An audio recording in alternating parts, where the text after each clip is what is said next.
At my sister's birthday brunch, she raised her glass and said to people who know how to stay in their lane while living in the condo I paid for.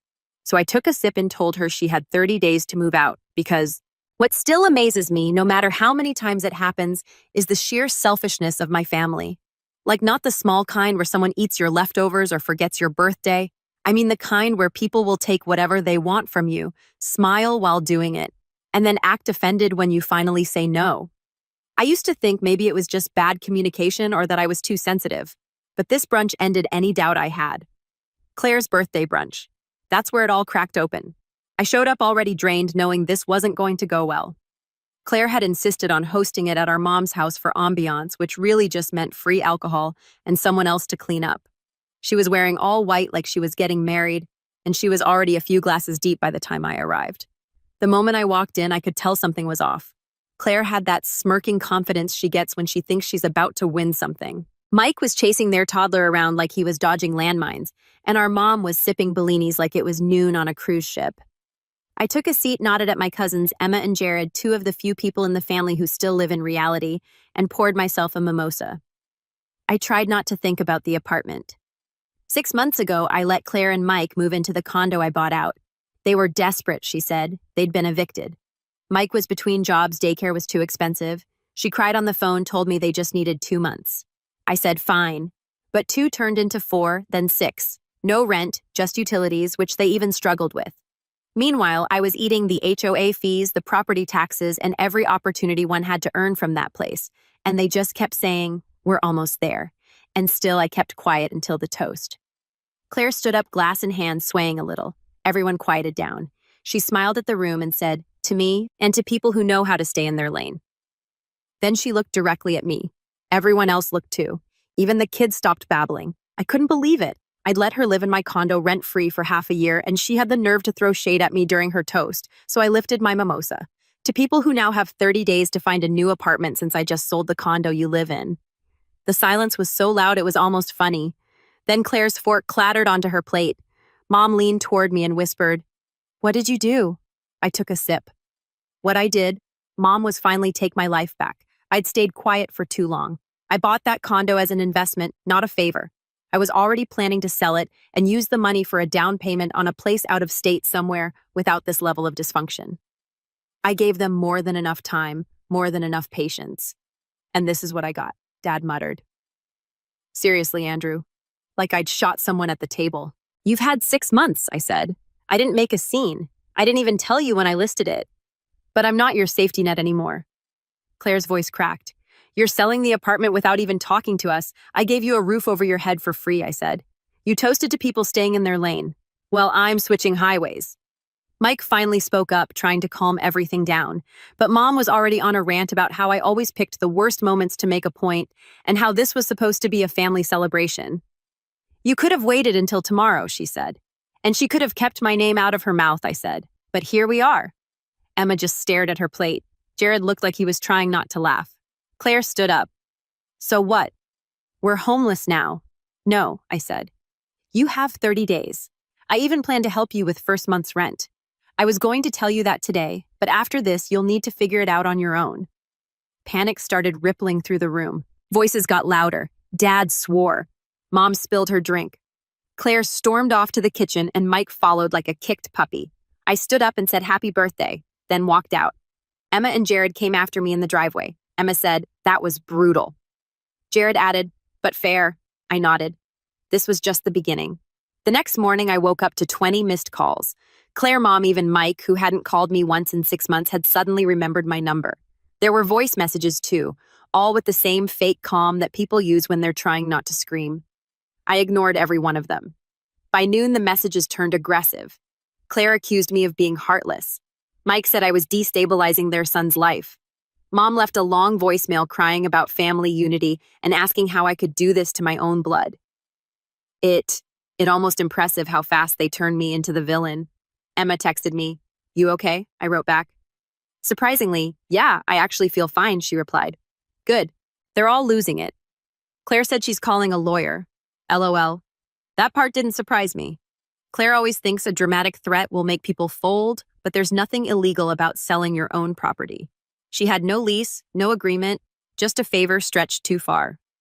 By day 3, they were showing up. First, Mike came to my office. He looked like he hadn't slept. And instead of starting with anything close to an apology, he opened with, "You blindsided us." I told him that's funny because 6 months of empty promises kind of blindsided me. He shifted gears fast, said they just needed a little more time, 2 months max. Said they'd start paying rent immediately, or at least try. I told him the deal was done. Condos under contract. Inspections next week. It's out of my hands. Then came the desperation. He actually asked if I could back out of the sale, said maybe we could work something out as a family. He even offered to pay me under the table once things got better. I laughed. What part of this makes you think I trust you with anything anymore? He left after that, muttering something about me letting money change me, as if I hadn't been carrying them on my back for half a year. The next night, Claire showed up at my apartment. She didn't even knock, just started yelling the second I opened the door. "How could you humiliate me like that in front of everyone? You humiliated yourself," I said. "You made me look like a fool. You were drunk and obnoxious. Don't blame me for calling you out." That set her off. She started listing every petty thing I've ever done wrong in our lives, from stealing her Halloween candy when we were kids to not showing up for her baby shower on time. It was pathetic.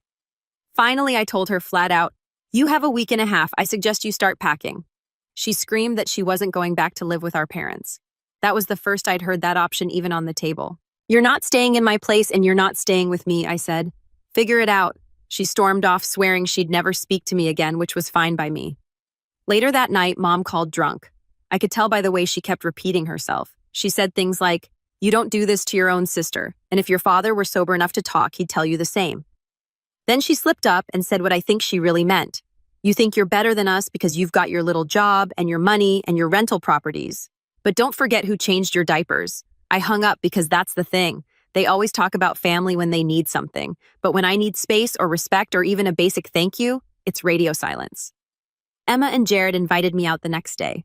We got drinks, didn't talk about the family drama much, just laughed, caught up, reminded each other we weren't crazy. But I knew it wasn't over. Claire wasn't going to go quietly, and I was ready for whatever came next. By the 4th day, I started getting texts from unknown numbers. One was from Mike's brother, who I hadn't spoken to in years. It just said, "Man, really messed up what you did to Claire and the kid." Cold. Another from some friend of hers I barely knew. "You really putting a baby on the street?" Wow. That's how far it had gone already. Claire was out there spinning the story, playing the victim like she'd been blindsided by a greedy landlord cousin who suddenly flipped on his own family. She didn't mention the 6 free months or the 3 different times I offered to help them move into something else. She definitely didn't mention the part where I still planned to help with their first month's rent until she toasted to me staying in my lane. Then Mom started calling again. Only this time she wasn't drunk. She said they were all coming over to talk things out. I said no. She said it wasn't a request. So when they showed up that evening, I wasn't surprised. Claire, Mike, Mom, and Dad, still in his work uniform, smelling like old beer and gasoline. We sat in a living room like strangers. Claire started right away. "We need 60 days. "No, legally we can contest this," Mike added. "You're not tenants. You never were. You're not contesting anything," Mom jumped in. "If you're going to kick them out, the least you can do is help them land somewhere safe." "I was going to," I said. "But I'm not giving handouts to people who insult me and not on her schedule." Dad, who hadn't said much yet, leaned forward and said, "You're being petty." I looked at him. "You've been drunk since Wednesday." He stood up, wobbled a little. "So what, I'm a bad father now? We're bad people." "That's what you think. I don't think it. I've watched it for years," Claire went Kiet. "That one hit, 30 days is generous," I continued. "I already have an agent helping find something in their budget. I was even going to cover a deposit and the first month's rent, but I'm done doing that for people who can't even treat me like a human being." Mike looked ready to blow. "You seriously don't care what happens to your nephew?" "I do," I said. "That's why I gave you 6 months. That's why I'm offering to help. But this whole setup ends now." Mom shook her head. "This family is broken." "No," I said. "It's just not bending around you anymore." They left in a storm of mumbled curses and slamming doors. The next morning, I got an email from a rental agency saying Mike had applied for a place with me listed as a reference. I called them immediately and told the truth. He was a family member living rent-free with no payment history. The agent sounded surprised but thanked me for the honesty. That afternoon, Claire called and screamed into the phone, accusing me of sabotaging them. "You told the truth," she yelled. "Try it sometime," I said. Then I hung up. I called Emma later. She said Claire was spiraling, talking about going to live with mom and dad just for a few weeks. That'll go well, Emma said. I'll give them 10 days before someone ends up on the lawn. We laughed for a second. It felt normal, but the damage was done. They weren't moving out peacefully. They were going to drag this down to the wire. By day 11, I stopped sleeping well. Every time I turned my phone on silent, I'd wake up to voicemails. Claire crying, Mike cursing mom, guilt-tripping. I kept ignoring them. But then something strange happened. The buyer's real estate agent called me in a panic. Courtney, we got a weird message from the current residents, she said. They told our inspector the place has a mold problem and might be unsafe for children. I almost dropped my phone. There's no mold. I had the place inspected 6 months ago before they moved in. It's in great shape. Claire and Mike were trying to sabotage the sale. I called her immediately. She picked up, sounding like she was waiting for it. You told the inspector there's mold? She didn't even deny it. We were just being honest. It's not healthy for kids. I said, if there was mold, why didn't you mention it in the past 6 months? Or ask me to fix it? Silence. I'll tell you what's unhealthy, I said, staying rent-free and thinking you can manipulate the sale of a property you don't own. Then I hung up and called my lawyer. He assured me it wouldn't stop the sale, but warned me they could try other things like refusing to leave or trashing the place. So I did something unexpected. I showed up at the condo unannounced. Mike opened the door with a face like he'd just seen a repo man. Claire was in the living room not to notice me. The kid was asleep on the couch. I walked in, looked around. The place was clean, but too clean, like they were trying to make it look staged to buyers, maybe to pretend it was theirs. I need to walk through for the final inspection, I said. It's happening in 3 days. I suggest you start packing. Mike tried to block me from walking into the second bedroom. You don't live here, he said. No, but I own here. I pushed past him and saw something that made me stop. Claire had started painting the walls. Beige, terrible, splotchy beige. One wall was half finished, the other was still wet. You painting my walls? I asked. We were just trying to freshen it up, Claire called out. I took a photo. You know that's vandalism, right? You don't have my permission. This isn't your apartment. Mike looked panicked. We were going to paint it back before we left. I'm sure you were. I walked out and texted the buyer's agent the photo with a quick note. They're painting without permission. I'll handle it. Then I sent Claire and Mike a formal 7-day vacate notice, even though the 30-day notice was already in place. That night, Jared sent me a screenshot. Claire had posted a photo on Facebook of her standing in the apartment with the caption, "When your own brother sells your home out from under you, broke a heart." The comments were full of sympathy. People who had no clue, people saying, "You deserve better." And how could he do that to a child? I didn't respond, but I saved every comment because now it wasn't just manipulation, it was public lies. Then came the last twist. Emma called me in a whisper. You're not going to believe this, she said. Mom told them they could move in. Like move into her house? I laughed. They are, she added Sunday. Seriously? Yeah. And she's acting like she's the hero rescuing them from your cruelty. Of course. I hung up and sat with it for a minute. They were finally leaving. I should have felt relieved, but all I could think about was what they were planning next. They left on a Sunday afternoon, quietly without drama, no final confrontation, no screaming match, just a cold, distant goodbye. I didn't even witness it. I found out from Emma, who texted me. They're out. Finally. The key was left at the front desk of my building. No note, no thank you, not even a text. 6 months rent-free, 6 months of broken promises, and now nothing. I drove to the condo that night. I half expected to find it trashed out of spite. They tried everything else. Painting the walls without permission, lying about mold to the buyer, dragging my name through Facebook like I was some kind of villain, but the place was intact mostly. They'd taken everything that mattered to them. TV, furniture, clothes, but left all the inconvenient stuff. A broken crib leaning against the wall, a toddler's sock collection scattered like confetti in the closet, a rug rolled up and shoved into the second bedroom. Claire's favorite mug, best mom ever, was chipped and still sitting on the counter. They also left a half-full trash bag, a sticky fridge full of expired yogurt and takeout containers, and an open box of granola bars on the floor like the apocalypse came and no one cleaned up.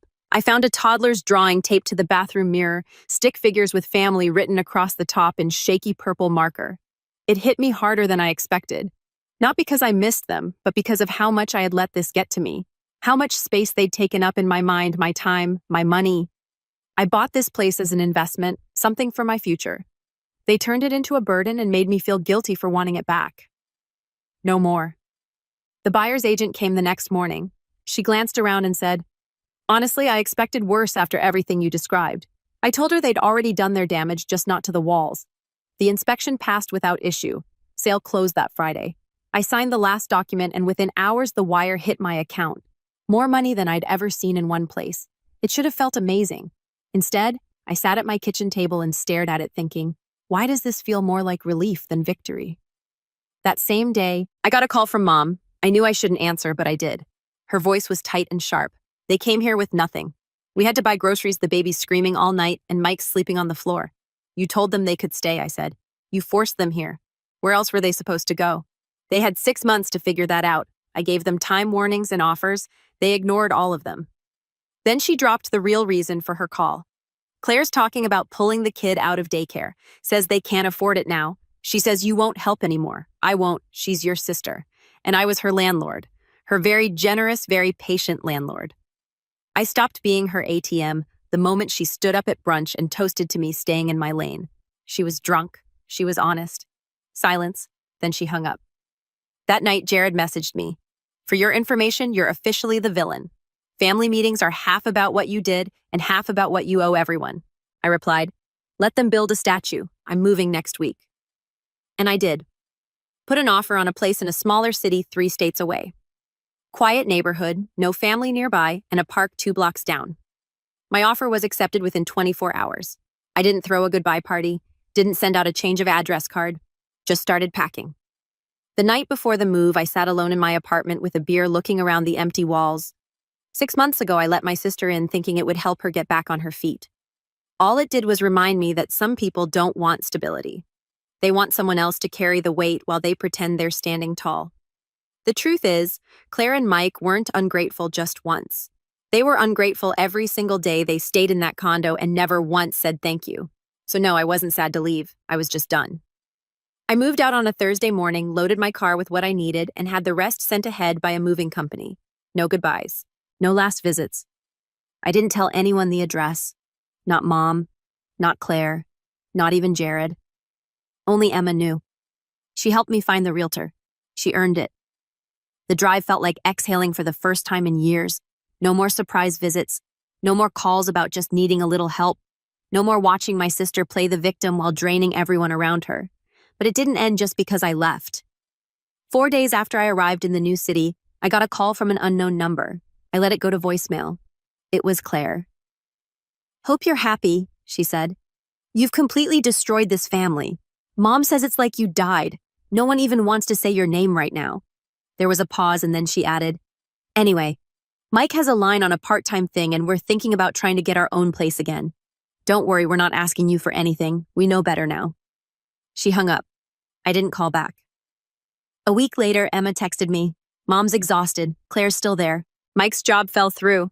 They're sleeping in the living room. Dad's drinking more. How long before they ask for money again? I asked. Claire won't. She's too proud. Mom might. Give it a month. 2 weeks passed. Then came the group message. A family chat that hadn't been used in over a year suddenly lit up again with a photo of my nephew at a park. Claire sent it. Look who's doing great despite all the drama. Red heart. Jared responded with a thumbs up. Emma didn't say anything. Then Mom wrote, would be nice if everyone could put the past behind us. And I knew exactly what that meant. She wanted me to come crawling back, pretend the last 6 months hadn't happened, pretend the brunch never happened, pretend the lies, the manipulation, the painting of my walls without permission. The mold story, all of it could be swept under the rug for the sake of family. So I said nothing. 2 days later, Emma called. You're not crazy, she said. They want you back in their orbit because without you, they're stuck with each other and it's miserable. I'm not going back, I know. Just wanted to remind you did the right thing. Now it's been a month.